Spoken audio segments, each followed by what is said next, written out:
Affection கொடுங்க, நாங்க அது வேண்டானே சொல்லல, அது யாருமே தடுக்கல. முத்தம் வேண்டாம், அது மட்டும் தான் சொல்றோம். அதனால எந்த கெடுதலும் கிடையாது. எத்தனை நாளைக்கு முத்தம் கொடுக்க போறோம்? இப்போ உங்களால முத்தம் கொடுக்க போறோமா? அது சின்ன குழந்தைங்க தான் முத்தம் கொடுப்பா. என்ன அப்படி நோய் வந்துற போது பிள்ளைகளுக்கு? நாங்க முத்தம் கொடுக்கறது இல்ல.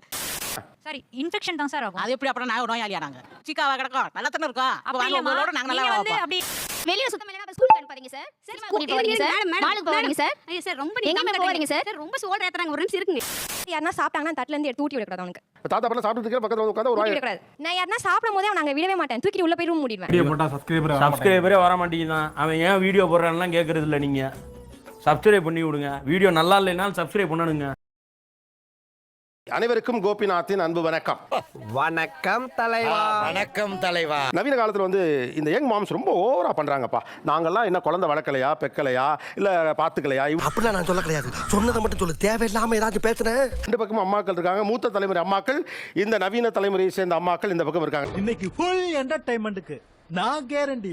இப்போ நான் வந்து ஒரு யங் மாம், என்னுடைய வீட்டில் நான் ப்ரிசைஸா இந்த கண்டிஷன்லாம் போட்டிருக்கேன். இந்த பண்ணலாம், பண்ணக்கூடாது. அப்படி என்னென்ன கண்டிஷன்ஸ் வீட்டில் போட்டிருக்கீங்க? சொல்லிரவா சொல்லுங்க சார். கிஸ் பண்ண கூடாது சார். கிஸ் பண்ணக்கூடாது. கிஸ் பண்ணக்கூடாதுன்னா ஃபோர்ஹெட்லயா, கண்ணத்துலயா, உதட்டலையா? எங்கேயுமே பண்ண கூடாது சார். முத்தம் கொடுக்க கூடாது. ஓகே. அவிச்ச சக்கரவள்ளி கிழங்கு மாதிரி பிளாட்டுக்கு பல பொண்ணுங்க இருக்குதுல்ல, அதுல தான் உனக்கு லவ் பண்ணி லாஜிக்கா முத்தம் கொடுப்போமே தவிர இந்த மாதிரி கலீஜெல்லாம் நாங்க பண்ணவே மாட்டோம். யாரெல்லாம் முத்தம் கொடுக்க கூடாது? யாரா இருந்தாலும். மாமியார் மாமனார்? யாரா இல்ல சார், நான் அலோ பண்ண மாட்டேன். சோ யாரனா தொட்டாங்கன்னா ஹேண்ட் வாஷ் பண்ணிட்டு தான் டச் பண்ணனும். நீ ரொம்ப ஹைஜீனிக். ஆமாங்க. இங்க பாரு, பேசிக்கவே மூக்கு காதுக்குள்ள எல்லாம் கையை விட்டு நோண்டுது. இது வந்து ஹைஜீனிக்கா? இப்போ நீங்க முத்தம் கொடுப்பீங்களா? இல்ல சார். நீங்க முத்தம் கொடுக்க மாட்டீங்க. ஆனா ஆசையா இருக்காதா ஒரு அம்மாக்கு? இருக்கும் சார், பட் ஆனா கொடுக்க கூடாது. அதனால தான் சார் வேண்டாம் அப்படின்னு இருக்கேன். ஆடத்து ஓ மூஞ்சில முடிச்சாலே பாவம் வந்து சேரு நாயே. என்னோட ஒரே கன்சர்ன் வந்து ஃபோர்ஸ் ஃபீட் பண்ண கூடாது. அவளுக்கு எவ்வளவு தேவையோ அவ்வளவு மட்டும் தான் சாப்பாடு ஊட்டணும். எக்ஸ்ட்ரா இந்த chocolates and all the junk avoid பண்ணணும். அடவு நாக்குல நல்ல சாமி உட்காரு. சார் பெருசா ஒண்ணும் இல்ல சார். அவர் வேலை முடிச்சிட்டு வருவாரு, வந்தோடனே தங்கம் அப்படின்ட்டு வந்து எடுக்க வருவாரு. அது எனக்கு பிடிக்காது. ஏன்னா அவர் வந்து மெக்கானிக்கல் இன்ஜினியர். தேவையில்லாம் பேசாதீங்க. அப்போ வந்து பாத்தீங்கன்னா ரொம்ப அழுக்கா வருவாரு. காலர்லாம் வந்து அவ்வளோ அழுக்கா இருக்கும், ரொம்ப ஸ்வெட் ஆயிருக்கும். தேவையில்லாம அந்த வார்த்தையை வாயிலிருந்து வர வச்சிராத. அப்ப வந்து அவரை போய் முத்தம் வைப்பா. அவ வாய் கொண்டு பாப்பா மேல வைப்பா. தானங்க புள்ள வாப்பா, நான் எக்ஸைட்டடா அதெல்லாம் ரைட் தான் சார், பண்ணுங்க. நீங்க யாரும் உங்களை வேண்டாம்னா குளிச்சிட்டு வந்து தூக்குங்க. ஆனா நீங்க பண்றது ரொம்ப தவறுமா. ஹாய்ஸ் மட்டும் சொல்லிட்டு இறா தங்க குளிச்சிட்டு வரேன்னு போங்க. அப்படிதான் பண்ணுவாங்க. அன்பை காட்டுறதுக்கு இவ்வளோ வெயிட் பண்ண முடியுமா? அப்படி சொல்லி தங்கம் அன்பை காட்டுறதுக்கு நீங்க வெயிட் பண்ணலைனா அப்புறம் நம்ம எப்பவுமே வந்து என்ன சொல்றது, அவளுக்கு நோய் வந்தது, அவளை பார்த்துட்டு நம்ம அன்பே காட்ட முடியாம ஆயிரும். ஐயோ நான் என்ன செய்வேன்? வில்லங்கத்தை விலை கொடுத்து வாங்கி டெக்கரேட் பண்ணி கூட்டி வந்திருக்காங்களே. ஒரு சாக்லேட் வாங்கி பெரிய பாப்பா கொடுத்துட்டாரு. அவளுக்கு இப்ப ஃபுல் பல்லு சொத்தை. ஒரு சாக்லேட் இல்ல, டேஸ்ட் பழகிட்டு அவ கேட்டே தான் இருப்பா. இவரு வாங்கிட்டு வந்து கொடுத்துட்டே தான் இருப்பாரு. என்னம்மா அப்ப இப்படி பேசுற? கையில விளையாட விட மாட்டேன், கீழே விளையாட விட மாட்டேன். இப்போ நீங்க சொல்ல லாஜிக் எனக்கு புரியுது. ஃபர்ஸ்ட் நீங்க சொல்லிங்கன்னா வேற எதுவுமே கேட்டுக்க மாட்டேன். என் புத்திய செருப்பாலேயே அடிக்கணும்டா. எங்க வீட்ல நான் தரையில விடுவேன். அதையும் சொல்லிடுறேன், கிளியரா சொல்லிடுறேன். நான் டெய்லி மாப் பண்ணிடுவேன். மார்னிங் மாப் பண்ணி விட்டுருவேன். அப்ப அவ வந்து விளையாடலாம், பிரச்சனை இல்லை. ஐயோ இவங்கனால எனக்கு என்னைக்கு பைத்தியம் முடிக்க போகுது தெரியல. ஷாப்பிங் மால் இந்த மாதிரிலாம் போறோம் இல்லைங்களா, அவருக்கு ரொம்ப நேரம் தூக்கினா கொஞ்சம் இடுப்பு வலிக்க, அவன் நெம்பு வாதி பண்ணுவா. உடனே என்ன பண்ணிடுவாரு, விட்டுலாம் அப்படியே விளையாடிட்டு வரு, நம்மளுக்கு என்ன அப்படின்னு. பெரிய கம்ப்ளைண்ட் பண்றாளுங்க. அவனோட பெரிய அதிகாரி நான் தான். அவனை சொல்லி எந்த பிரச்சனையும் இல்ல, பேசாம உட்காரு. நேரா அவ போய் கீழே வைப்பா. புள்ளை ஷாப்பிங் மால் இறக்கி விட்டா ஓடி ஓடியா இருக்கும். அது எங்க விடணும் தெரியுங்களா? அந்த விளையாடுற ஏரியா இருக்குல்ல, அங்க விட்டுக்கலாம். சி அதான் பிரச்சனையே. இவரு நடக்கிற இடத்துல விடுவாரு, ஆளுங்க நடக்கிற இடத்துல. ஏங்க நடக்கிற இடம் தானங்க அது பேரு. நடக்கிற இடத்துல தானங்க நடக்க விடுறாரு. சின்ன பிள்ளையிலே அவன் யாரை பார்த்தாலும் சந்தேகப்படுற வியாதி இருக்குன்னு டாக்டர் என்கிட்ட சொன்னார். அதனால அவன் என்ன சொன்னாலும் நீ நம்பப்படாது. நடக்கட்டும், கையை கீழே வச்சு தரையில தேப்பா, வாயில சப்புவா, இதெல்லாம் பண்ணானே என்ன ஆகும்? உனக்கு என்னப்பா, நீ பைத்தியம், நீ என்ன வேணாலும் சொல்லுவ, நாங்க அப்படியா? நம்ம ஷூல இருக்கிற டிவில வர எல்லா விளம்பரத்தையும் பாப்பீங்க போல இருக்கேம்மா. வெறுங்கையை பார்க்கல கையில கருப்பு கருப்பா தெரியுற மாதிரி உங்களுக்கு தெரியும் நினைக்கிறேன். நினைச்சா கொஞ்சம் கேவலமா தான் இருக்கு. எனக்கு அதை விட கேவலமா இருக்கலாம். பக்கத்துல பேச விட மாட்டீங்க போல இருக்கு. பேசலையா? எவ்வளவு நேரம்? இனிமே இவன் சாவகாச ஆகாதியா. இன்னைக்கு ஒரு நேரத்தை ஒதுக்கி வம்பு சண்டை இழுத்து அப்படியே கட்டி பண்ணிட்டு உண்டு அப்படியே கட் பண்ணிக்க வேண்டியதான். ஃபர்ஸ்ட் ஒன், அவன் போயிட்டு வர கார் யாரையும் யூஸ் பண்ண கூடாது. அந்த காருக்குள்ள வேற யாரும் போக கூடாதுன்னு சொல்லுவேன். இவர் பெரிய பிஸ்தா, பாதாம் பருப்பு, முந்திரி கொட்டை, வெள்ளரி விதை, நாயே. யாரனா சாப்பிட்டாங்கன்னா தட்டுல இருந்து எடுத்து ஊட்டி விட கூடாது அவனுக்கு. தாத்தா பண்ண சாப்பிட்டு இருக்க பக்கத்துல வந்து உட்கார்ந்து ஒரு ஊட்டி விட கூடாது. என்னப்பா சொல்லி முடிக்கிறதுக்குள்ள முடியாதுன்ற? ஊர்ல இருக்க கடைசில பல்ல ஏன் வேலைக்கு வந்து யா உசுர வாங்குறீங்கடா? எங்க ஹஸ்பண்ட் இருந்தாலும் ஊட்டி விடக்கூடாது. நான் யாரனா சாப்பிடும் போதே அவன் அங்கே விடவே மாட்டேன், தூக்கிட்டு உள்ள போய் ரூம் மூடிடுவேன். என் பாசஞ்சரை நான் தான்டா காப்பாத்தணும், வேற யாரு காப்பாத்துவா? நீ பெட்ருமா? இந்த பொண்ணு பெட் மேலே வச்சுக்கோ, நீ ரூம்லயே போட்டு சாத்திடுங்க. யாரனா வீட்ல சாப்பிட்டு இருந்தாங்கன்னா ஹால்ல நான் வச்சிருக்கவே மாட்டேன் அவனை. இங்க வா. வீட்டுக்கு வந்தாருன்னா அவர் உள்ள சுட தண்ணியில கல் உப்புலாம் போட்டு மஞ்சள் தண்ணி போட்டு நல்லா வந்து குளிச்சுட்டு அதுக்கப்புறம் தான் வந்து குழந்தைய தொடணும்னு சொல்லுவாங்க. டேய் இதான் ஜாக்குன்னு ரொம்ப லந்து பண்ற நீ. கல் உப்பு மஞ்சள்லாம் இல்லாம குளிச்சுட்டு வந்தா அங்கதான்டா இருக்கு இந்த ஸ்டேட் பாண்டியோட ட்விஸ்ட். நான் ஏன் அப்படி சொல்றேன்னா, நான் பிரெக்னெண்டா இருக்கப்ப நைட்டு டாக்டர் பார்த்துட்டு நைட் 12 ஆகும். என் ஹஸ்பண்ட் என்ன பண்ணுவாரு, வெந்நீர் வச்சுட்டு அதில் கல்லுப்பு மஞ்சள் எல்லாம் போட்டு என்ன குளிக்க வைப்பாரு. ஐயோ பேசாம தூங்கி இருக்கலாம், நானே வந்து மாட்டிக்கிட்டேனே. அப்போ ஓகே. இப்பவும் ஏன் கல் உப்புலாம் போட்டு ஏன்னா குளிச்சு? எனக்கு அப்ப எவ்வளவு கஷ்டமா இருக்கு சார். அதுக்காண்டி மனுஷனை பிள்ளைய தூக்கலாம். மாம்பழம், பலாப்பழம், நாவப்பழம் அதெல்லாம் வந்து மாந்தம் சொல்லுவாங்க, குழந்தைக்கு ஒத்துக்காதுன்னு சொல்லுவாங்க. சோ நான் அதை சாப்பிட மாட்டேன். சோ என் ஹஸ்பண்ட் சாப்பிடக்கூடாது அதை. ஏன் உனக்கு இருக்கிற ஆசை எனக்கு இருக்காதா? சோ அதை நான் சொல்லி இது என்னமோ கம்ப்ளீட்டா புருஷனை குடும்பப்படுத்துறதை பத்தி ஒரு புக்கே போடுவீங்க போல. அப்படி இல்ல சார், நடைமுறையே சரியில்லையே, திமிரு பிடிச்ச பயவில்லையா இருக்குமோ. யாரு சொன்னா இந்த பழம்லாம்? எங்க பாட்டி தான் சொன்னாங்க. அவங்களுக்கும் உங்க வீட்டுக்காரருக்கு என்ன ப்ராப்ளம்? இந்த பையனை எடுக்க வேணாம்னு சொல்லி சொல்லியிருந்தாங்களா முன்னால? அதுவும் இருக்கு. அடி கெட்டண்ணம் பிடிச்சவளே, உனக்கு என்ன இருமா அப்படி? எத்தனை நாளைக்கு முத்தம் கொடுக்க போறேன்? இப்போ உங்களால முத்தம் கொடுக்க போறோமா?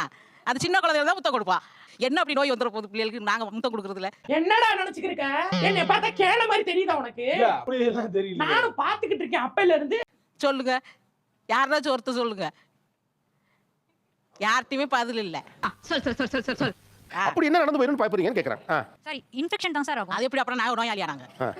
சிக்காவா கிடக்கும், நல்லா தானே இருக்கா? ஆட்ட கதை விடுறேன். ஏயோ நான் என்ன படிப்பறிவு இல்லாதவன் கேனையும் கிறுக்கன்னு நினைச்சியா? அப்படி இருந்தீங்கன்னா உங்க காலத்துல வந்து எல்லாமே மூலிகைகளே கொண்டு வந்தீங்க. அதெல்லாம் ஒண்ணுமே கிடையாது. இதெல்லாம் கற்பனை. அதெல்லாம் இல்ல, அது சும்மா. இதெல்லாம் சும்மா தேவையில்லாம பொய்யகிய சொல்லி பஞ்சாயத்துல சிக்கி பனிஷ்மெண்ட்டுக்கு ஆளாயிராத. அப்புறம் நான் கொடுக்குற தண்டனை உன்னால தாங்க முடியாத ராஜா. குழந்தையை தூக்கி முத்தம் கொடுத்து கொஞ்சம் நம்மளுக்கு ஒரு பாதுகாப்பு இருக்குன்னு அது நல்ல சந்தோஷமா வளரும். இல்லை நீ என்ன விளக்கம் சொன்னாலும் அதை ஏற்றுக்கொள்ள என் மனம் மறுக்கின்றது. இதுல என்ன நீங்க நினைக்கிறது பாதுகாப்பு? தப்பு. முத்தம் கொடுக்கறதுல என்ன நம்ம பாதுகாப்பு இருக்குன்னு அரவணைப்புல தான் சொல்றீங்க? அந்த குழந்தையுடைய இது தைரியம் எல்லாமே இருக்கு. நீ எப்படி இவ்வளவு விஷயம் தெரிஞ்சு வச்சிருக்கீங்க? நானும் மெட்ரஸ்காரன் தானே ஜி. அஃபெக்ஷன் கொடுங்க, நாங்க அது வேண்டானே சொல்லல. அது யாருமே தடுக்கல. முத்தம் வேண்டாம், அது மட்டும் தான் சொல்றோம். அதனால எந்த கெடுதலும் கிடையாது. அது முடியாது, நடக்காது, நடக்கவே நடக்காது. நம்ம வாயில வந்து கண்ணுக்கு தெரியாத நிறைய பாக்டீரியாஸ் நிறைய இருக்குது சார். மெயினா வந்து அது சின்ன குழந்தை ரொம்ப சாஃப்ட்டா இருக்கும். சோ அவங்க கொடுக்கறதால ஒரு நம்ம த்ரோட் இன்ஃபெக்ஷன் ஏதாவது கண்டிப்பா அந்த குழந்தைக்கு பாதிக்க தான் செய்யும். டேய் இதெல்லாம் என்னால கேட்க முடியல. ஏங்க, குழந்தைனாலே கட்டி பிடிச்சி முத்தம் கொடுக்க தான் எங்களுக்கு பிடிக்கும். உங்களை எல்லாம் நாங்க அப்படிதானே வளர்த்தோம்.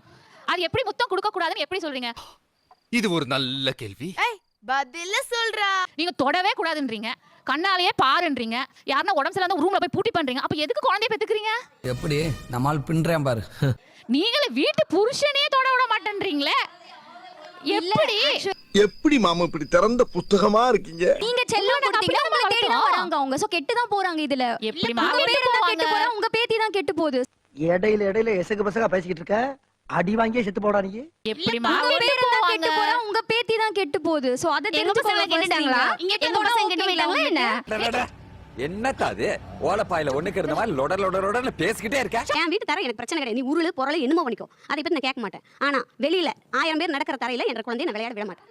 ரொம்ப ஸ்ட்ரிக்டான கம்பெனியா இருக்குமோ? வேலைக்கு வந்தா அப்படித்தான் மிரட்டு வாங்கி போட்டுருக்கு. வெளிய சுத்தம் இல்லனா ஸ்கூல் அனுப்பாதீங்க சார். சரிமா கூட்டிட்டு வரீங்க சார். மாலுக்கு போறீங்க சார். ஐயோ சார் ரொம்ப எங்க போறீங்க சார்? ரொம்ப சோல்டர் ஏத்துறாங்க. ஒரு நிமிஷம் இருக்குங்க. நம்மளோட ரொம்ப கோக்காரனா இருக்கானே. நான் அப்படி பொத்தியில் நான் வழக்கு கிடையாது. நான் தான் சொல்றேன்ல, என் வீட்டு தரையில உருண்டுக்கோ புரண்டுக்கோ என்னமோ பண்ணிக்கோ, வீதியில போய் உருள கூடாது நீ.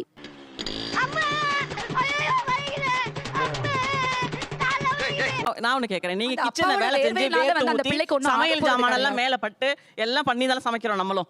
அப்படி நல்லா உரைக்கிற மாதிரி இன்னொரு தடவை சொல்லுங்க. அதோட தானே வந்து ஏதோ குழந்தை திடீர்னு கத்துது, நீங்க தூக்குறீங்களா இல்லையா? அப்ப அந்த இடத்துல நீங்க குளிச்சிட்டு வந்தா தூக்குறீங்க. எரிச்சல் வருது உனே, நான் கெட்ட வாரத்துல திக்கி போடுவேன். அப்புறம் ரத்தம் கொதிக்குது உன்னை பாக்க. ஒரு நிமிஷம். அப்பாவுக்கு மட்டும் நீங்க வெளிய இருந்து வரப்போ குளிச்சிட்டு வரணும், அவர் வந்து அப்படி வராரு இப்படி வராங்கறீங்களே. நீதான்டா என் உண்மையான சிசியே. கெமிக்கல்ஸ்லாம் வச்சு குக் பண்ணிட்டு நிமிஷம். டிஷ் வாஷ் பண்றது என்னமா கெமிக்கல்ஸ் இல்லையா? அப்படியே அந்த வாஷரோட வந்து அப்படியே குழந்தைய தொடுவாங்களா? இது தெய்வீக குடும்பமா? இடையில எசகு பசகா பேசிக்கிட்டு இருக்க, அடி வாங்கியே செத்து போடா நீ.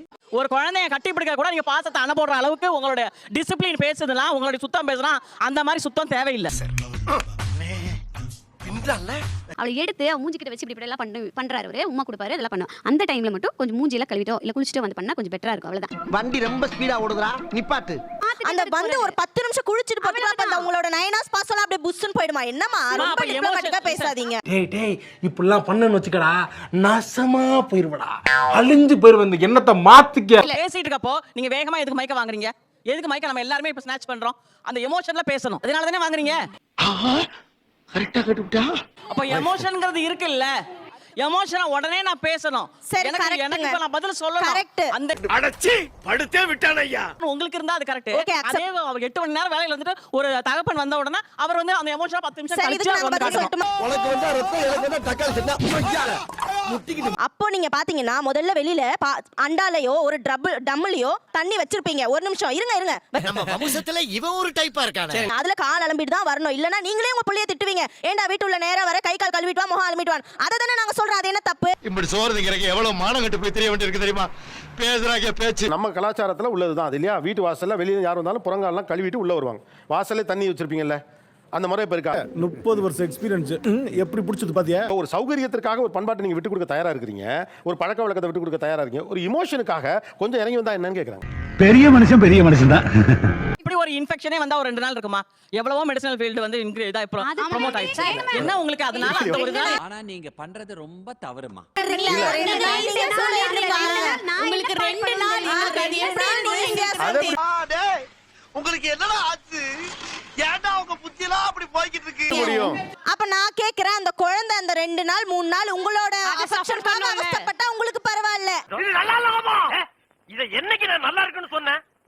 2 நாள் கழிச்சு நீங்களே உங்க தங்கச்சி கிட்ட காசி பண்ணுவீங்க. என்ன புள்ள வளர்க்கறா? பாவம் Correct, சளி sir. எப்ப பாரு சளி, எப்ப பார்த்தாலும் சளி. டேய் எடுத்து குடுக்குறியாடா நீ? டே அண்ட் நைட் உட்கார்ந்து நாங்க பாத்துக்கணும் சார் 1 வீக்.